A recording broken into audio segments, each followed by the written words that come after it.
जैसे मुर्दे पे गहने पहना दिए गए हो लोगों के प्रदर्शन के लिए, तो मुर्दे को आनंद आएगा? किसी शव पे गहने पहना दिए जाए, सुंदर कर दिया जाए, तो वो शव को आनंद मिलेगा? तो हम लोगों का जो भजन है वो महाप्रभु बता रहे हैं कि बिल्कुल ऐसा ही होता है।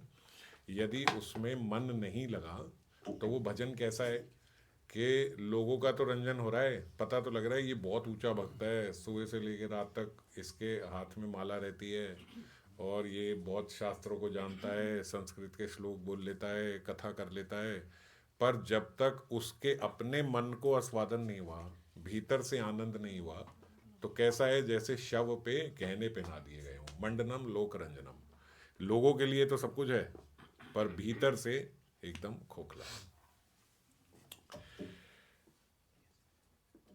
तो ये महाप्रभु श्री वल्लभ भट्ट को बोल रहे हैं, जब वहाँ पे रूप और श्री वल्लभ यानी अनुपम गोस्वामी जो हैं वो आए हुए हैं, दो भाई आए हुए हैं, और उनको देख के ये चर्चा चल रही है कि निरंतर इनके मुख से हरि नाम निकल रहा है। तो जिसके मुख से निरंतर हरि नाम निकल रहा है, ऐसा नहीं कहा जा सकता कि वो किसी शूद्र जाति का है या वो भक्त थोड़ा कम है या नीचा है या अभी प्रारंभिक भक्त है या भक्त नहीं है, ऐसा नहीं कहा जा सकता। ऐसा क्यों कह रहे हैं? क्योंकि रूप और अनुपम गोस्वामी का जो आचरण है वो ऐसा है कि वो अपने को शूद्र मान रहे हैं, पीछे पीछे हट रहे हैं, किसी का स्पर्श भी नहीं पा रहे हैं, और ऐसा मानते हैं, सोचते हैं कि अगर आपको हमारा स्पर्श हो गया तो आपके लिए, आपके भजन के लिए ये हानिकारक होगा, क्योंकि हम शूद्र जाति के हैं। ऐसा रूप गोस्वामी स्वयं अपने लिए सोच रहे हैं। क्यों सोच रहे हैं? क्योंकि वो एक मलेच्छ राजा के यहाँ नौकरी किया करते थे, इसीलिए वो बोल रहे हैं कि हम अब अपने जो भजन है, जो अपनी जाति है, उससे च्युत हो चुके हैं, हम शूद्र जाति के हैं, आप हमें स्पर्श ना कीजिए। पर वल्लभ भट्ट ये बात समझ रहे हैं कि ऐसा हो नहीं सकता, क्योंकि निरंतर इनके मुख से मैं देख रहा हूँ कि इनके मुख में एक कंपन हो रही है, निरंतर इनके मुख से हरि नाम निकल रहा है। तो जो भक्त निरंतर हरि नाम ले रहा है, इसका मतलब ये है कि वो बहुत भजन कर चुका है, उसको भजन में आस्वादन आ चुका है। बिना आस्वादन के कोई निरंतर भजन नहीं कर सकता। कोई भी कार्य अगर आप निरंतर कर रहे हो तो इसका मतलब आपको उसमें आस्वादन आ रहा है। जगत के किसी कार्य में आस्वादन जो है वो निरंतर नहीं आ सकता। जैसे आपको बहुत ही अच्छा स्वादिष्ट भोजन मिले जो आपका सबसे प्रिय हो, उसको आप निरंतर नहीं खा सकते। थोड़ी देर खाओगे, एक प्लेट, दो प्लेट, उसके बाद वो आपको धीरे धीरे उसमें से रस आना बंद हो जाएगा, और ज़्यादा अगर आपने ले लिया तो फिर बमन भी हो जाएगा, वही उल्टी भी हो जाएगी, और फिर क्या होगा? वही भोजन आपको कभी या आगे बहुत दिन खाने का मन नहीं करेगा, चाहे वो आपका प्रिय था। तो इस जगत में हर चीज में, जितनी भी ब्रह्मा रचित जितनी भी वस्तुएं हैं इस जगत में, सब ऐसे ही। आप कहो ये मेरी फेवरेट प्लेस है, मुझे शांति में जाना है, जहाँ EQI बहुत अच्छा हो, जहाँ अच्छी हवा चलती हो, सब चलती हो, आप वहाँ पे पहुँच जाओ, एकदम शांति, कोई काम नहीं, कुछ नहीं, वहाँ भी आप हफ्ता, 2 हफ्ता, महीना, 2 महीना, उसके बाद बोर हो जाओगे। तो कहीं पे भी जो भी आपकी कोई भी प्रिय वस्तु हो, कुछ भी हो, बहुत प्रिय व्यक्ति होता है, उससे शादी कर लेते हैं, शादी करने के बाद उतनी प्रियता नहीं रहती है ना। सब जानते हैं शादीशुदा लोग कि उतनी प्रियता तो नहीं रहती, अगर अप्रियता ना भी हो तो। और अगर ज़्यादा हो जाए तो आजकल चलता ही है, वो बोलते भाई थोड़ी स्पेस आपको मुझे देनी पड़ेगी, इतना नहीं कि मैं आपको सब कुछ बताऊं, तो वो प्रियता नहीं रहती है ना। तो किसी भी चीज़ में इस माया का यही जो है सबसे विलक्षण इसका एक चरित्र है कि कोई भी चीज आपको ज्यादा समय प्रिय नहीं रख सकती। केवल और केवल एक भगवान, भगवान का नाम, सेवा, ये सब क्योंकि इस जगत की नहीं है। इसीलिए हम देखते हैं कि संतों को, महात्माओं को, जिनको नाम का आस्वादन हो जाए, क्योंकि नाम नामी अभिन्नत्वम है, भगवान से अभिन्न है, जिसको नाम का आस्वादन हो जाए वो निरंतर नाम ले पाता है। और इस जगत में कोई कार्य आप निरंतर नहीं कर सकते। जितनी भी प्रियता हो, जितना भी आस्वादन हो, वो धीरे धीरे धीरे धीरे आस्वादन कम हो जाता है। पर यहाँ पे क्या है? आनंदम बुद्धि वर्धनम। धीरे धीरे धीरे धीरे इसका स्वभाव कैसा है? इसका स्वभाव ऐसा है कि इसमें आस्वादन बढ़ता बढ़ता बढ़ता चला जाएगा। और किस लेवल तक जाएगा? बोले इस स्तर तक कि आज तक कृष्ण भी कहते हैं कि मैं पूर्ण आनंद नहीं ले पाया हूं। श्रीमन महाप्रभु की लीला भी निरंतर चल रही है। भगवान श्री कृष्ण ही महाप्रभु के रूप में आए और आस्वादन लेने के लिए, कि किशोरी जी को मुझसे क्या आस्वादन होता है मैं वो लेना चाहता हूँ, फिर मंजरियों को क्या आस्वादन होता है वो लेना चाहते हैं, पर वो भी निरंतर निरंतर बढ़ता जा रहा है, इतना बढ़ता जा रहा है कि बोलते गौर लीला भी निरंतर चल रही है। क्यों निरंतर चल रही है? क्योंकि आस्वादन अभी भी अपूर्ण है, कभी पूरा ही नहीं हो रहा। ऐसा इस जगत का स्वभाव नहीं है। इस जगत में जो जितना आस्वादन ले ले, फिर वो उसके बाद धीरे धीरे धीरे धीरे उस वस्तु से आस्वादन कम होता चला जाता है। हम सोचते हैं ये घर लेना है, ये घर लेना है, ले लेते हैं, थोड़ी देर के बाद वो साधारण बात लगती है वो घर। ये गाड़ी लेनी है, ये गाड़ी लेनी है, ऐसा ले ले, फिर थोड़े दिन के बाद वो गाड़ी साधारण लगनी शुरू हो जाती है।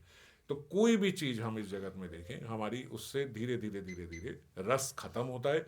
लेकिन भगवान का नाम केवल ऐसा है कि रस बढ़ता जा रहा है। तो इसीलिए वहां पे वो नाम जो है लिए जा रहे हैं, लिए जा रहे हैं, निरंतर नाम ले रहे हैं। तो वो बोल रहे हैं अगर कोई निरंतर नाम ले रहा है तो इसका मतलब उसको वो आस्वादन आ चुका है। हम लोग अभी निरंतर नाम क्यों नहीं ले पाते? क्योंकि हमें नाम में वो आस्वादन नहीं आया। नाम में बोले आस्वादन क्यों नहीं आता? क्योंकि नाम नामी तो अभिन्नत्व में तो सबको आना चाहिए। अगर रूप गोस्वामी निरंतर नाम ले रहे हैं, सिद्ध महात्मा निरंतर नाम ले रहे हैं, तो हम क्यों नहीं ले रहे हैं? ऐसा क्यों है कि उनको आस्वादन आ रहा है और हमें आस्वादन नहीं आ रहा? तो बोले इसलिए नहीं आता क्योंकि हमसे बहुत, अगर प्रेम भक्ति चंद्रिका नरोत्तम दास ठाकुर जी की माने तो उन्होंने बोला कि इसका मतलब जीव से प्रचुर अपराध हुए हैं। अपराध होने के कारण जिह्वा में वो आस्वादन नहीं आ रहा श्री हरि नाम का। जो महात्माओं को, संतों को हम देखते हैं आस्वादन हो रहा है, वो हमें क्यों नहीं हो रहा? क्योंकि हमारे क्रियाएं ऐसी हैं कि उनसे अपराध बन रहा है। क्या करें कि हमसे अपराध ना बने? इसके लिए हमने चर्चा करी थी कि जीव अगर शरणागति के पथ पे चले तो उससे अपराध से वो बच सकता है। शरणागति के 6 लक्षण हमने चर्चा करी थी। अनुकूल से संकल्प, प्रतिकूल से वर्जनम, ये हमने चर्चा करी थी विस्तार से। तो ये अगर हमारे भीतर लक्षण हो और आ जाएं तो फिर हम इन अपराधों से बच सकते हैं। अन्यथा हम कुछ भी कर लें। पिछली बार हमने चर्चा करी थी कि बहुत भजन दिख रहा है, भजन की क्रियाएं हो रही हैं, भजन के कृत्य तो बहुत हो रहे हैं। हम कथा तो रोज सुनते हैं, हम नाम तो रोज करते हैं, पर हमारे भीतर वो आस्वादन अभी भी नहीं आ रहा। हमारा भगवान के साथ संबंध जो जुड़ना चाहिए वो संबंध अभी भी नहीं जुड़ रहा। ये सारी क्रियाएं, कृत्य केवल इसलिए थे कि भगवान से संबंध जुड़ जाए, पर इतना करने के बाद भी हम देखते हैं कि हमारा भगवान से संबंध नहीं जुड़ता। अपितु हम भगवान से भी अपने भजन के बदले इस जगत के कार्यों की सफलता की ही आशा रखते हैं कि यहां हम ठीक हो जाएं। इसीलिए ऐसा महात्माओं ने कहा कि एक श्लोक भगवत गीता का ऐसा है कि सारे श्लोकों का मानो उसमें सार है उस श्लोक में। और अगर वो समझ गए तो भगवान के साथ संबंध हमारा जो है वो बड़ा ही सुगम हो जाएगा, बड़ा ही सरल हो जाएगा। क्या श्लोक है? 15वें अध्याय का 5वां श्लोक ये: निर्माण मोह जित संग दोषा अध्यात्म नित्य विनिवित्र कामा द्वंद्वैर विमुक्ता सुख दुख समग्गे गच्छन्ति अमूढ़ा पदम अव्ययम तत्। सुना आप सबने होगा ये। निर्माण मोह, सबसे पहले हमें कैसा बनना है? बोले पहला लक्षण जीव में अगर उसको शरणागत होना है तो पहला लक्षण है निर्माण। उसके भीतर मान की इच्छा नहीं होना चाहिए। निर्माण, एकदम कोई मान की अभिलाषा नहीं रहे। जैसे श्रीमन महाप्रभु ने भी बोला अमानीना मान देना। जब कोई व्यक्ति मान की इच्छा नहीं रखता वही व्यक्ति दूसरे को मान दे पाता है। दूसरे को सम्मान केवल वही व्यक्ति दे सकता है जिसके भीतर अपने सम्मान की इच्छा नहीं है। जब तक हमारे भीतर अपने सम्मान की इच्छा होती है तब तक आप देखो हम ठीक से दूसरे का सम्मान नहीं कर पाते। आप बोलो नहीं ऐसा तो नहीं है, हम तो रिस्पेक्टफुल हैं, हम सबके लिए रिस्पेक्टफुल हैं। तो हम सबके लिए तब तक रिस्पेक्टफुल हैं जब तक सामने वाला हमारे लिए रिस्पेक्टफुल है। इसको रिस्पेक्टफुल होना नहीं बोलते। आप बहुत अच्छे हो, आप जी करके बात करते हो, दादा दादाजी करके बात करते हो, सब करते हो क्योंकि सामने से सब अच्छा लग रहा है। अगर सामने से आपको ताड़ना मिले या मान लीजिए बेफालतू में बिना आपकी गलती के भी कभी डांट पड़ जाए तो फिर बस वो सब जो हमारी रिस्पेक्ट है वो खत्म हो जाए। फिर हम केवल हम तो थे लेकिन उन्होंने बिगाड़ दी, अब हम क्या कर सकते हैं, है ना। अब सामने वाला इस लायक नहीं है तो हम क्या करें, हम तो अपनी तरफ से दे रहे थे, फिर हम ऐसी बातों पे आ जाते। तो इसको निर्मान नहीं बोलते, है ना। अमान ही ना मान देन क्या होता है कि आपका सम्मान नहीं हो रहा तब भी आप सम्मान दें। और जब व्यक्ति ऐसा हो जाता है कि सम्मान की इच्छा ना रखते हुए भी सम्मान देता है तो वो सम्माननीय हो जाता है, फिर उसका सब सम्मान करने लगते हैं, है ना।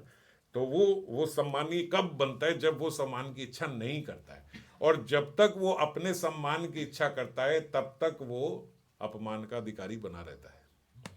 कहीं ना कहीं हम देखेंगे कि उनका अपमान भी होगा ही होगा। क्यों? और अपमान ना होने पे भी अपमान का आभास हो जाता है, क्योंकि जितना सम्मान आप अपने लिए चाहते हो अगर उतना नहीं मिला तो आपको वो अपमान ही लगेगा।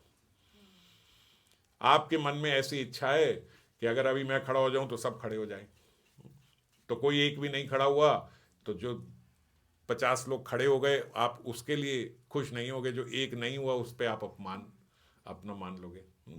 तो इसीलिए जब तक व्यक्ति सम्मान की इच्छा रखता है तब तक उसका अपमान होता रहता है। क्रिया ना हो पर उसके भीतर वो आवाज तो आ ही गया कि मेरा अपमान हो रहा है। और जब व्यक्ति अमानीना हो जाता है, जब निर्माण हो जाता है, तब वो असल में सम्माननीय हो जाता है। फिर उसका सम्मान होता भी है, हालांकि वो इच्छा नहीं रखता। क्यों? क्योंकि ऐसा व्यक्ति ठीक रूप से दूसरे का सम्मान करना जानता है जब वो अपने सम्मान की इच्छा नहीं रखता। दूसरा लक्षण है निर्माण और निर्मोहा। निर्माण मोहा, जब व्यक्ति के भीतर मोह ना रहे, जब तक हम कहें कि भैया हमारी शरणागति तो बहुत है, पर उस शरणागति में हम केवल अपना ही अपना मांगते हैं, भगवान से प्रार्थना करते हैं मेरा ये कर दो, मेरा ऐसा कर दो, मेरा ये कर दो, मेरा वो कर दो। जितने अपने मोह के साधन हैं, व्यक्ति नहीं होते, वस्तु भी होती है। वस्तु से भी बहुत मोह होता है हमारा, अपने घर से, अपनी फैक्ट्री से, अपने परिवार के लोगों से, अपनी जिसको हम अपना बोलते हैं उन सब चीज़ों से हमारा मोह जुड़ा होता है। तो जब हम उस मोह के लिए, अपने देह के लिए, तो बहुत सारी चीज़ों के लिए हम प्रार्थना करते हैं कि ये सब ठीक रहे, ये सब ठीक रहे, ये सब ठीक रहे। तो निर्माण मोह, जब तक हमारा मोह है तब तक हम भगवान के ठीक से, इसका मतलब शरणागत नहीं हुए। अभी नहीं हुए, समझ गए क्यों शरणागत नहीं हुए? क्योंकि शरणागत व्यक्ति फिर अपनी चीज किसी को नहीं मानता। वो तो शरणागत, मैं ही नहीं हूं, मैं ही आपके शरणागत हूं, तो अब आप देखोगे सब कैसा है, क्या करना है, क्या ठीक रहेगा, कैसे ठीक होना चाहिए, ये कैसे रहना चाहिए, ये सब आप देखोगे। शरणागति यही होती है ना। पर जब हम शरणागति में बोलते तो हैं कि शरणागति हैं, पर अपने लिए अपना अलग मांग लेते हैं कि भैया मेरा ये सब आप करके रखो, इसके बाद में आपके किसी काम आ सकूं तो बताओ, तो उसको शरणागति नहीं बोलते। तो इसीलिए निर्माण मोह जित संग दोषा बोलते, जब हमारा यही जगत में जो मोह है, जब ये मोह हमारा हमारे भगवान के लिए हो जाए, जब ये मोह हमारा संतों के लिए हो जाए, महात्माओं के लिए हो जाए, सेवा के लिए हो जाए, सेवा में भी हो जाए कि भाई हम ये सेवा हम कर पाएँ, ये हम कर पाएँ, हम इनकी सेवा कर पाएँ, हम उनकी सेवा कर पाएँ, हम ऐसे कर पाएँ। तो जब संतों के प्रति, संत संग के प्रति, सत्संग के प्रति, ये जो यहाँ का इस जगत का जो आसक्ति है, जो अटैचमेंट है, ये अटैचमेंट हमारी संतों में लग जाए, सेवा में लग जाए, संत सेवा में लग जाए, तो यहाँ के संग दोष से हम बच सकते हैं। इसीलिए उसको बोलते जीत संग दोषा। यहाँ के संग दोष को उसने जीत लिया। अब यहाँ का कोई संग दोष लगता किसको है? जिसके भीतर मोह है। यदि मोह नहीं है तो यहाँ के किसी व्यक्ति का संग से क्या दोष लगेगा आपको? किसका संग करोगे आप? संग दोष होता ही तभी है जब हमारे भीतर मोह होता है। तो निर्माण मोह जित संग दोषा अध्यात्म नित्य विनिर्वृत्त कामा, विनिवृत्त कामा। जब कोई काम से निवृत्त हो जाता है तभी का माना जा सकता है कि वो अध्यात्म नित्य है उसका। जैसे अभी हम नित्य भगवत नाम की बात कर रहे थे, जब हृदय में काम होगा, जब हृदय में बहुत इच्छाएं होंगी, इस जगत से बहुत कुछ पाने की इच्छा होगी, तो नित्य अध्यात्म में कैसे जा पाएगा? समझ गए? तो अध्यात्म नित्य कब होता है? जब विनिवृत्त कामा, जब उसका हृदय जो है काम से निवृत्त हो जाए, जब उसके हृदय में इस जगत से कुछ पाने की इच्छा ना रहे, जब उसके हृदय में केवल भगवान को पाने की इच्छा रहे, भगवान की सेवा की इच्छा रहे, तो उसको बोलते हैं अध्यात्म नित्य। अब वो मांगेगा भी तो सेवा मांगेगा, अब वो मांगेगा भी तो भगवान से संबंध और घनिष्ठ हो जाए, ये मांगेगा, है ना। तो क्या हुआ, ऐसा जीव विनिवृत्त कामा, अब वो काम से जैसे बोलते हैं ये निवृत्त होके आ गया ये, तो मल त्याग आया, निवृत्त हो गया। यहाँ क्या है, मल रूपी काम से निवृत्त हो गया। अब इसके हृदय में काम यानी इच्छाएं, इस जगत की इच्छाएं। तो इस जगत की इच्छाएं जब यहाँ से आसक्ति खत्म हो गई, मोह खत्म हो गई, इस जगत की इच्छाएं खत्म हो गई, तब वो बोलते अध्यात्म नित्य है। और ऐसा ही व्यक्ति को बोला जाता है द्वंद्वेर विमुक्त सुख दुख समज्ञ है। अब उसके भीतर कोई द्वंद्व नहीं रहा, ये मेरी बहुत रिस्पेक्ट करता है, ये इतना रिस्पेक्टफुल नहीं है, ये द्वंद्व है। ये द्वंद्व खत्म हो गए क्योंकि चाहिए ही नहीं किसी से कुछ। समा सुखा दुखा, अब सुख दुख में वो समज्ञ है, कुछ नहीं चाहिए, बराबर है उसके लिए सुख और दुख। दुख क्या होता है कि मेरी इच्छा की पूर्ति इससे नहीं हो रही है, ये मुझे दुखी कर रहा है। दुख यही है ना, इस जगत में कोई भी व्यक्ति दुखी कब होता है, जब उसके मन की इच्छा पूरी ना हो, जब विनिवृत्त काम ही हो गया, जब उसके भीतर से काम ही खत्म हो गया, तो अब सुख क्या और दुख क्या। अब सुख क्या है, भगवान का मिलन सुख है, भगवान का विरह दुख है। पर मिलन और विरह ये दोनों ही वैसे तो सुख ही हैं, पर वो इसको सुख और दुख मानता है ना। राधा रसोदा निधि में हमने प्रचुर मात्रा में रोज ये सुना है कि जब स्मरण खत्म हुआ तो दुखी हुए, स्मरण हुआ तो, पर दोनों ही चीजें भगवान से मिली हुई, तो इस जगत का सुख दुख उसको कुछ मैटर नहीं करता।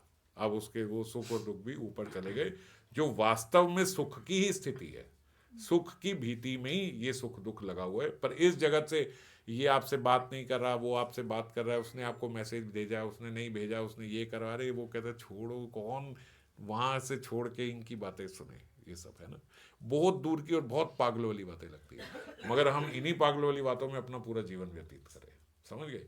किसी के साथ भगवान की रेसिप्रोकेशन हो रही है, भगवान का अनुभव हो रहा है, भगवान से वार्तालाप हो रही है, भगवान उसके साथ रेसिप्रोकेट कर रहे हैं, वो जैसा बोल रहा है, जैसा बात कर रहा है, वो देखता है कि भगवान चाहे बोल नहीं रहे, मुझे सुनाई नहीं दे रहा, पर वैसी वैसी क्रियाएं मेरे साथ हो रही है, जैसी जैसी मैं प्रार्थना कर रहा हूँ, वो सब मैं अपने जीवन में देख रहा हूँ, जो मैं भगवान से बात करता हूँ वो होती है। उस व्यक्ति को आप बोलो कि ये आपसे बात नहीं कर रहा है, ये पीछे से आपके बारे में ये बोल रहा था, वो पीछे हो यार, कौन ये सब बातें सुनना भी नहीं चाहता वो, ये सब बातें कि छोड़ो, मुझे से कोई फर्क नहीं पड़ता।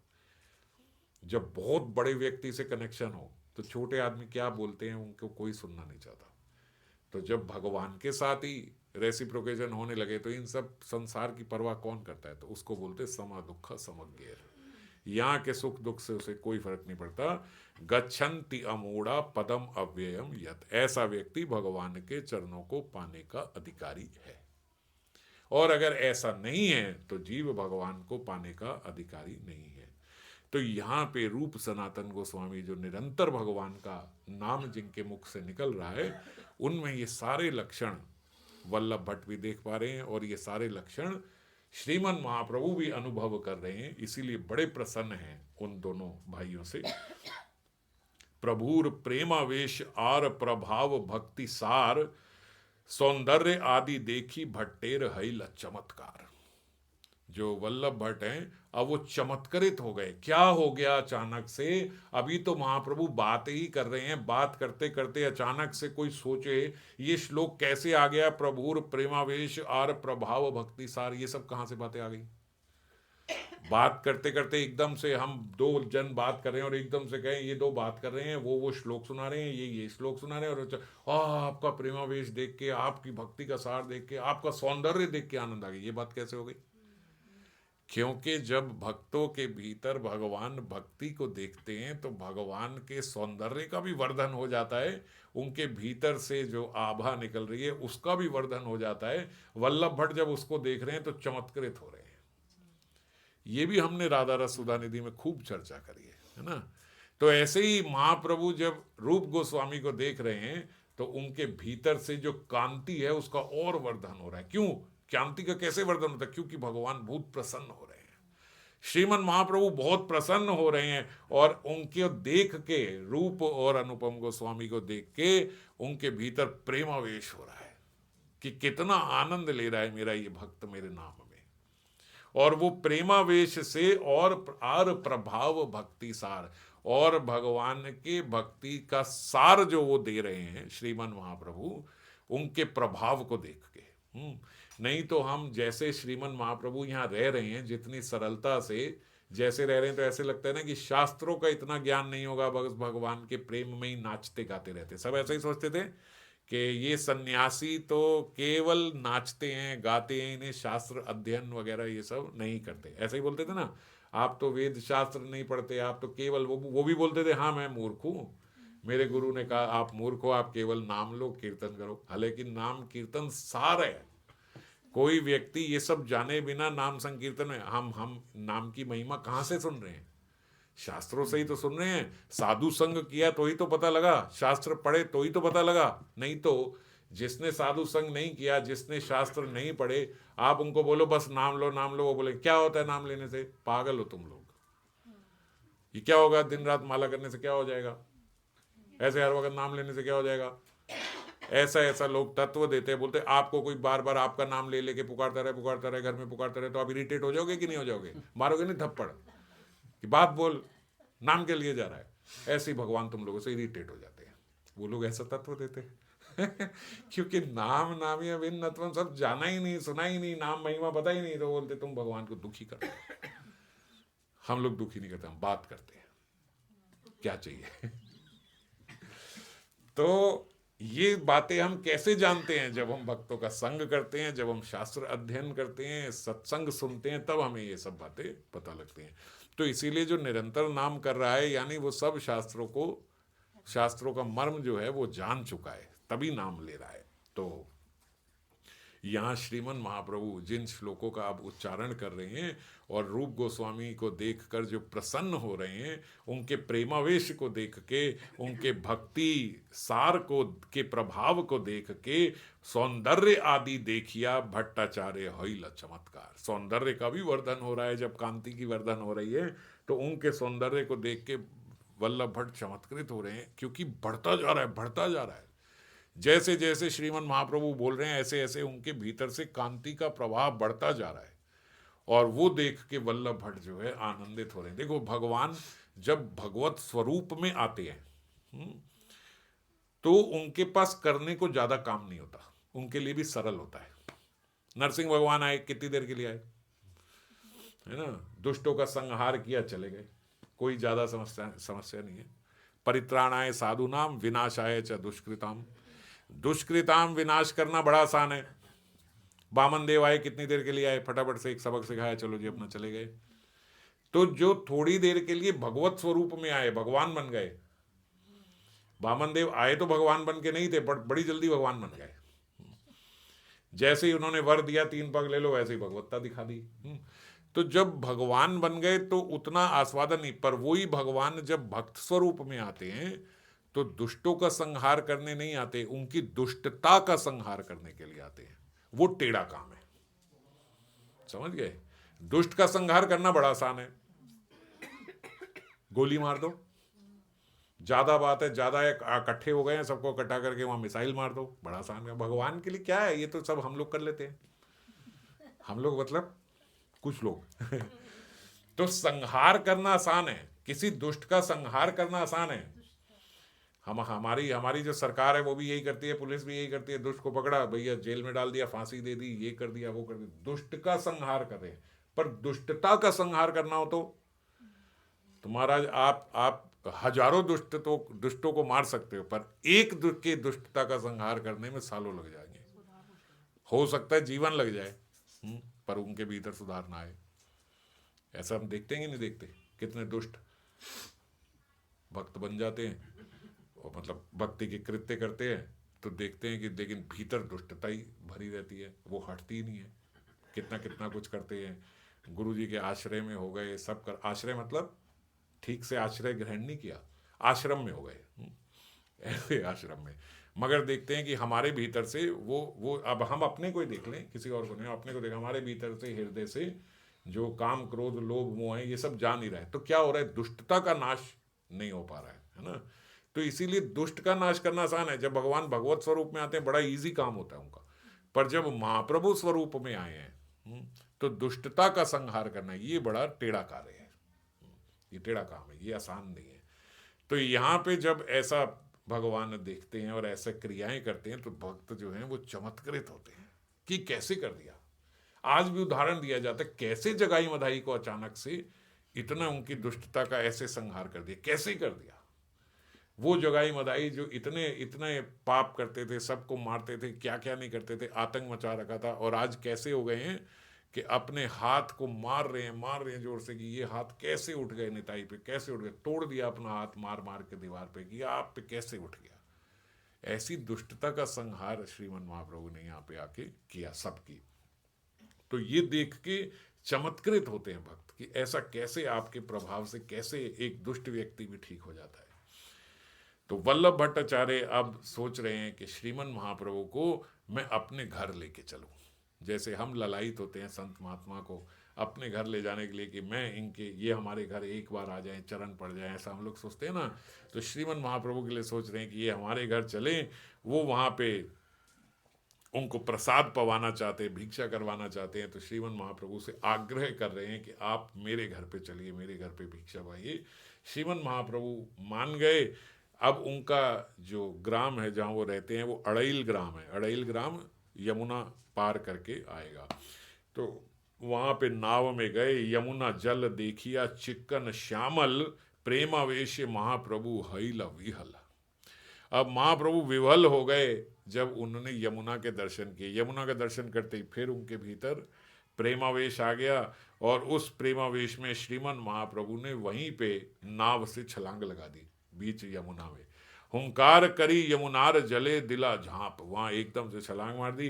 प्रभु देखिया सवार मने हईला भय कांप, सब डर से कांप गए कि प्रवाह है यमुना नदी का। जैसे आज हम गंगा नदी का प्रवाह देखते हैं ना, यमुना में तो इतना अभी प्रवाह हम कहीं नहीं देख पाते, पर गंगा नदी में हम लोग देखते हैं कि कितना तेज प्रवाह होता है। हरिद्वार या ऊपर ऋषिकेश में जाके देखें कितनी तेज प्रवाह है। तो ऐसा तेज प्रवाह यमुना में, और श्रीमन महाप्रभु ने उसमें छलांग लगा दी। तो सब भय से कांप गए। उन्होंने तो प्रेमावेश में जैसे ही यमुना देखी कांप लगा दी। तो अस्ते व्यस्ते सबे धरिया प्रभुर उठाईला, नौकारा ऊपरे प्रभु नाचिते लागिला। सब डर के फटाफट से कूदे, कूद के श्रीमन महाप्रभु को पकड़ा, पकड़ के नाव में लेके आए। सब भय से कांप रहे हैं, और श्रीमन महाप्रभु वो नाव में आके नाचिते लागिला, वो प्रेमावेश में नृत्य कर रहे हैं। अब श्रीमन महाप्रभु जब नृत्य करते थे तो आराम आराम से नृत्य नहीं करते थे, खूब जोर जोर की हम लोग देखते हैं हाथ उठा के कूद कूद के नृत्य करते थे प्रेमावेश में। तो ऐसा जब कूद कूद के नृत्य करने लगे तो महाप्रभुर भारे नौका करे टलमल। अब नौका, अब उन्हें लग रहा तो नौका भी गई, इतनी जोर जोर के कूद रहे हैं, कभी इस तरफ कभी उस तरफ ऐसे करे। डूबीते लागिला नौका झल के भारे जला, जारा जल जो है वो उसके भीतर भरने लगा नौका के। ऐसा श्रीमन महाप्रभु वहाँ पे नृत्य कर रहे हैं, उनके वजन से कूदने से ऐसे होने लगा कि अब नौका डूब जाएगी। और फिर धीरे धीरे जब सबको ऐसे भय में देखा, ऐसा वातावरण देखा, क्योंकि प्रेमावेश में अपने साथ के लोग चाहिए होते हैं ना, कि प्रेमावेश है तो ऐसा हो कि सब लोग आनंद में हैं, सब साथ में नृत्य कर रहे हैं। जब बाहर के लोग दिखते हैं तो थोड़ा सा व्यक्ति ऐसा हो जाता है, अरे है ना, हम लोग बहुत अभी बहुत खुश होने लग जाएं और आपके मुंह ऐसे ही बने हो जैसे अभी बने हुए हैं ऐसे नहीं जैसे अभी आप हंसे। अब मैं हंसने वाली बात करूँ और तब भी आप मुंह लटका दो, थोड़ी देर के बाद मैं हंसने वाली बात नहीं करूँगा, ये यार ये तो है ना तो ऐसे ही जब श्रीमन महाप्रभु ने देखा कि सब तो अभी डरे हुए हैं, तो उन्होंने अपने आप को थोड़ा रिस्ट्रेन करा, थोड़ा अपने आप को रोक लिया, थोड़ा अपने आप को ढक लिया कि अभी ये सब अभी नहीं करें, ऐसा संभाल के रखूँ मैं अपने आप को। तो वल्लभाचार्य और ये सब भी थे, तो उनके सामने श्रीमन महाप्रभु थोड़ा अपने आप को उन्होंने रोका कि ऐसा ना हो। देश पात्र देखिया महाप्रभु धैर्य हाइला, ये सब देखा भाई यहाँ कैसे पात्र हैं और कैसी जगह है, स्थान कैसा है, अब बीच नाव में ये सब, और तो अपने आप को बहुत धैर्य धारण किया कि अभी ऐसा कुछ नहीं करा। अड़ाइल घाटे नौका आशी उतारीला, और फिर अड़ाइल ग्राम आ गया, वहाँ पे घाट पे उन्होंने नौका उतारी।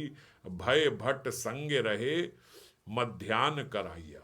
अब भट्ट जो हैं, वल्लभ भट्ट जो हैं, वो भय के कारण श्रीमन महाप्रभु का हाथ पकड़ के चल रहे हैं कि प्रेमावेश में कहीं ये फिर पीछे जाके ऐसे यमुना में छलांग ना मार दे, तो कस के उनका हाथ पकड़ के उनके साथ चल रहे हैं। और वहाँ पे फिर उन्होंने उनको स्नान कराया, तो स्नान में और डर है। तो इसीलिए उनको बिल्कुल टाइट पकड़े रखे हैं कि श्रीमन महाप्रभु कहीं प्रेमावेश में फिर ऐसे ना करें। निज गृह आइला प्रभुर संगित लाइला, और फिर उनको श्रीमन महाप्रभु को हाथ पकड़ के अपने घर में लेके आए, और वहाँ आनंदित हैया भट्ट दिला दिव्य आसन, आपने कौरिला प्रभुर पद प्रक्षालन। श्रीमन महाप्रभु को वहाँ पे आसन में बिठाया और उनके पद प्रक्षालन किए। महात्मा हमारे घर आए, गुरुजन हमारे घर आए, तो यही पद्धति है कि सबसे पहले हम उनके पद प्रक्षालन करें। श्रीमन महाप्रभु तो साक्षात हरि है। मैं बार बार जब महाप्रभु की बात आती है तो संत महात्मा क्यों बोलता हूँ, क्योंकि श्रीमन महाप्रभु उस समय सन्यासी रूप में है ना। तो जब प्रकट रूप में श्रीमन महाप्रभु भक्त स्वरूप में है, तो उस समय हर एक को कंफ्यूजन होती है कि भगवान हैं कि नहीं है। ऐसा लगता है बिल्कुल भगवान जैसे ही लग रहे हैं ये तो, पर वो ऐसा कोई लक्षण नहीं दिखाते कि मैं भगवान हूँ, है ना। तो आज हमारे लिए बड़ा सरल है, हम जानते हैं श्रीमन महाप्रभु भगवान है, पर प्रत्यक्ष लीला में जब सामने होते हैं तो ये समझ पाना कि ये साक्षात हरि है, ये बड़ा मुश्किल होता है ना। ऐसे ही हम कल कुछ वक्त चर्चा कर रहे थे, तो मैं यही बात बोल रहा था कि बड़ा दुख होता है। ऐसे लगता है अगर अभी गुरुदेव होते तो बहुत कुछ हम अब बात कर लेते, पर ये बात लगता है शायद बाद में ही समझ में आती है ना। प्रकट रूप में जब होते हैं तो अब हम 1 महीना 2 महीना नहीं जा रहे हैं और फिर जा रहे हैं, तो अब ऐसे लगता है कि 1-2 महीना भी क्यों बाद में जाते थे। साक्षात गुरुदेव यहाँ हैं, गौर पार्षद हैं, हमारे सामने हैं, हम क्या नहीं ले सकते थे, है ना।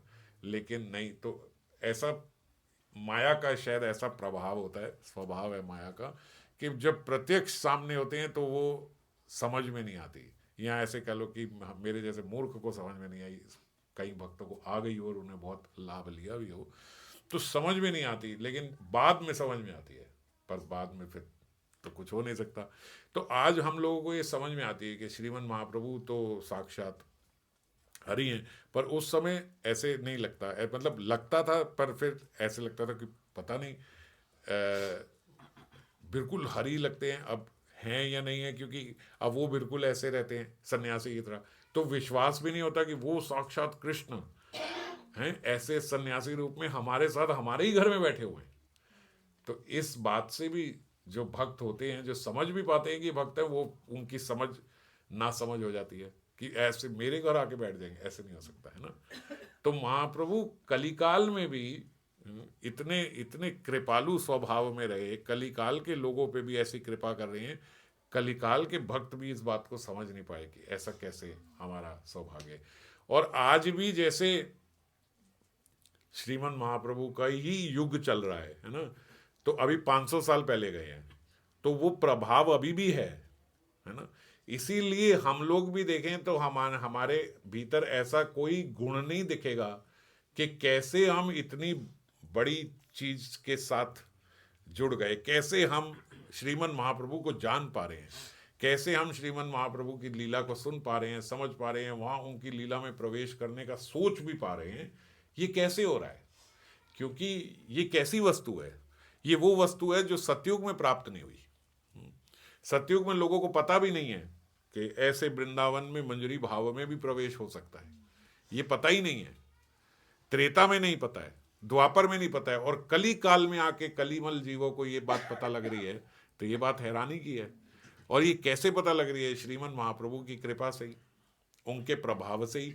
श्रीमन महाप्रभु अभी आगे रूप गोस्वामी को अभी आएगा या अगले सत्र में आएगा, श्री रूप गोस्वामी को सब दिव्य ज्ञान उनके हृदय में डाल रहे हैं। तो वो रूप गोस्वामी ने ही आगे ये सारे वृंदावन की लीलाओं का, जो जहाँ जहाँ वृंदावन में जो जो लीला स्थली हैं, उनको प्रकाशित किया। अगर मान लीजिए महाप्रभु रूप गोस्वामी ये नहीं होते, तो आज जो हम वृंदावन में जा रहे हैं वो वृंदावन हमें पता ही ना लगता कि ये वृंदावन है। वो एक सिटी, और हो सकता है वो भी एक अगला गुड़गांव बन गया होता। एनसीआर में हम उसको काउंट कर रहे होते। कि ये है, हमें पता ही ना होता यहाँ कोई लीला स्थली है। जब श्रीमन महाप्रभु गए तो बताया, हमने पढ़ा ना कि ये राधा कुंड है, उन्होंने वहाँ पे सबको, लोगों को, जो लोग वहाँ रहते थे उन्हें भी नहीं पता था कि ये कोई कुंड है। तो ऐसे ही ये सारी लीला स्थलियां जो है आच्छादित हो गई थी, सब ढक गई थी। अब रूप गोस्वामी ने उनको महाप्रभु की कृपा से उन सारों को अनफोल्ड किया, सारी लीला स्थलियां जो है पुनः स्थापित करी, और बहुत सारी तो श्रीमन महाप्रभु ने स्वयं करी जब वो वहां गए थे। तो ये सब नहीं होता, पर अब उनकी कृपा से ये सब है। अभी हम लोग गोवर्धन में एक ब्रजवासी हैं, वो लीला सुना रहे थे गोवर्धन की। तो ये सब हमने लीला में सुना है कि उनको पुलस्ते ऋषि लेके जा रहे थे गिरि गोवर्धन को, और फिर वो वहीं रुक गए ब्रज में, तो उन्होंने उनको श्राप दिया कि आप तिल तिल करके घट जाओगे। तो वो ब्रजवासी थे, लीला सुना रहे थे, बड़ी अच्छी उन्होंने बात बताई। बोलते कि भैया उन्होंने श्राप दिया तिल तिल करके आप कम होते जाओगे, तो ये श्राप ना लेते, साक्षात हरि हैं, साक्षात भगवान है, ना लेते ये श्राप, है ना। मगर उन्होंने उनका वो श्राप जो है ग्रहण कर लिया। हाँ ठीक है, मुझे ये श्राप दे दो, ये भी चाहिए मेरे को कली काल में। क्यों चाहिए? बोले कली काल में वो बोल रहे हैं भाई मैं एक रूप से तो लीला समाप्त करके चला जाऊंगा द्वापर में ही, है ना, भगवान श्री कृष्ण तो चले गए, कली काल में मैं रह जाऊंगा। तो कली काल में मैं तब तक ही रहना चाहता हूं जब तक मेरे भक्त यहाँ रहे, जब तक भक्त परिक्रमा दे रहे हैं, यहाँ रह रहे हैं, मेरे साथ साथ रह रहे हैं, मेरे संग डोल रहे हैं, तब तक ही मैं यहाँ रहना चाहता हूँ। अच्छा है, धीरे धीरे करके तिल तिल करके कम हो जाऊंगा, ताकि जब भक्त यहाँ से लुप्त हो जाए कलयुग से, तो मैं भी यहाँ से चला जाऊँ, फिर मुझे भी यहाँ नहीं रहना। और यही बात अलग तरीके से बोली जाती है कि जब तक गिरिराज हैं कलिकाल में, तब तक भक्ति है, तब तक भक्ति है। जब वो चले जाएंगे तो फिर घोर कलयुग आएगा, है ना। तो घोर कलयुग का प्राकट्य कब होगा? जब गिरिराज जी लुप्त हो जाएंगे। और गिरिराज जी वहां पे अलग तरीके से बोल रहे हैं, वो बोल रहे हैं कि हम तब तक ही रहना चाहते हैं जब तक भक्त हैं, जब यहाँ से भक्त और भक्ति लुप्त हो जाएंगे तो अच्छा है, फिर हम भी चले जाएं। तो इसीलिए बोलते हैं यहाँ कलयुग में उन्होंने ये श्राप ग्रहण कर लिया पुलस्त्य से। बहुत अच्छी बात है, महात्मा ये दे दो, हाँ अच्छा है, हम तिल तिल करके काम हो, और एक समय पे हम भी निकल जाएं, और यहाँ से सारे भक्त भी भगवान की लीला में सम्मिलित हो जाएंगे, और जो रह जाएंगे, जो भक्त नहीं है, उनके साथ हम रहना चाहते भी नहीं। तो इसीलिए अभी जो कलिकाल चल रहा है उसमें तो खूब भक्ति का प्रचार हो रहा है जगह। हम किसकी कथा सुनना चाहें, हम उसकी कथा आज YouTube में सुन लेते हैं ना। जहां हमारा जो मन हो, जो टॉपिक आपने सोचा हो, कोई आप आंख बंद करके एक टॉपिक सोच लो कि आज इस पे मुझे कथा सुनी, आप वो टॉपिक लिखो, उस पर कथा आ जाती है। तो इतनी महात्माओं की कृपा है, इतनी कथा हो रही है, इतनी श्रीमन महाप्रभु की कृपा है कि आप एक जैसे हम शरणागति पे बात करें, आप शरणागति लिखो, शरणागति पे 50 कथा आ जाएंगी। अब आपको चुनाव करना है, आप किसकी सुनते हो, आप किनकी सुनना चाहते हो। पर कथाओं की कमी नहीं है, हरी कथा की कमी नहीं है, महात्माओं की कमी नहीं है। तो ये क्या है? ये कोई कलयुग का लक्षण है कि इतनी सुलभ कथा हो गई। इतनी सुलभ कथा महाराज किसी युग में नहीं थी, सतयुग में नहीं थी, द्वापर में नहीं थी, त्रेता में नहीं थी। बल्कि हम वहां देखते हैं कि राम जी जब वनवास गए तो देखते भैया असुरों ने सबको, संत महात्माओं को, जो योग यज्ञ करते सब करते, उनको खा खा के उनकी हड्डियों के वहां ढेर फैलाए हुए थे। कलिकाल में ऐसा कुछ हो रहा है? ऐसा कुछ भी नहीं हो रहा। हिरण्यकशिपु का देखते हैं कि भैया उसने जो नाम लेता था उसके लिए एक यहाँ पे नर्क बनाया हुआ था, पृथ्वी पे एक नर्क, तो वहां का सुनते, एक नर्क उसने यहाँ बनाया था। उनको जिंदा जला दिया जाता था, उनको तल दिया जाता था, तेल में डाल दिया जाता था, उनके अंग काट दिए जाते थे। अंग क्यों, क्या करते थे कि आप नाम ले रहे हो भगवान का। हमारे यहाँ कोई मनाही है भगवान का? हम माइक पे ले रहे हैं, कोई रोक टोक नहीं है ना। तो कली का हम कहते घोर कलयुग आ गया। घोर कलयुग अभी कहाँ आया है? ये घोर कलयुग थोड़ी है, ऐसा कुछ भी नहीं हो रहा। पहले तो कितने महात्माओं को खाया जा रहा है, उनकी हड्डियां फेंकी जा रही हैं, यज्ञों में फेंकी जा रही हैं, नाम लेने वाले को उठाया जा रहा है। श्रीमन महाप्रभु से पहले जब श्रीमन महाप्रभु ने संकीर्तन प्रारंभ नहीं किया था, तब भी ऐसा ही था, ऐसा आतंक था वहां पे कि कोई खुल के नाम नहीं ले पाता था। बंद दरवाजे में, श्रीवास आंगन में श्रीवास पंडित भी अपने भाइयों के साथ दरवाजा बंद करके कीर्तन करते थे कि आवाज बाहर ना जाए। जाएंगे तो जो मुगल राजा हैं वो सब पकड़ के कारागार में बंद कर देंगे। तो ऐसा ऐसा हो गया था। फिर श्रीमन महाप्रभु ने कितना खोल दिया वातावरण। भक्ति का AQI तो 0 है महाराज। कोई समस्या ही नहीं, जितना मर्जी भजन करो, जितना मर्जी नाम लो, जैसे मर्जी करो, कोई रोक टोक नहीं है कहीं, किसी धर्म में किसी को रोक टोक नहीं है। तो ये सब अभी घोर कलयुग थोड़ी है। इसीलिए कहते हैं जब तक जगन्नाथ जी हैं, जब तक ब्रज में गिरिराज जी हैं, तब तक जो है यहाँ पे भक्ति का खूब वातावरण रहेगा, भक्त इसका लाभ उठाए।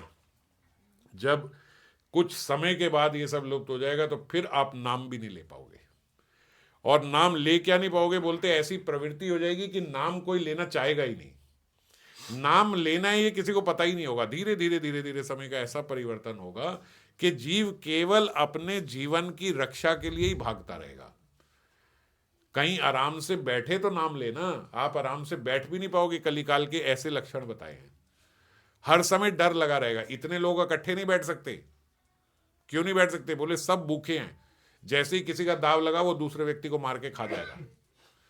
क्योंकि वृक्षों पे कोई वृक्ष खत्म हो जाएंगे, फल लगना बंद हो जाएंगे, सब्जियां होनी बंद हो जाएंगी, सारे जानवरों को सब मार के खा चुके होंगे, तो जानवर भी की स्पीशीज भी खत्म हो जाएंगी। क्या रह जाएगा?